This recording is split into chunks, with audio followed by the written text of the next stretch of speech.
আমাদের পূর্বপুরুষরা হিন্দু ছিলেন।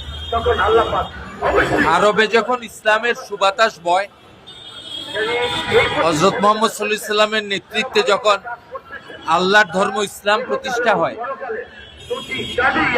মদিনাতে যখন ইসলাম স্টেবল হয়, তখন ইসলামকে প্রসারিত করবার জন্য খোলাফায়ে রাশিদিনের আমল, হযরত মুহাম্মদ সাল্লাল্লাহু আলাইহি ওয়াসাল্লাম সেই সময় থেকে তারা ইসলামের প্রচারটাকে চেষ্টা করেছেন।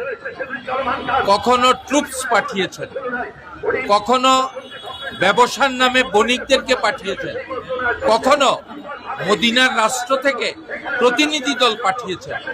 এইভাবে নানাভাবে ভারত উপমহাদেশে ইসলামের দূতরা এসেছে, আমরা মুসলমান হয়েছি বেশিরভাগ এই অঞ্চলে হিন্দু ধর্মাবলম্বী থেকে।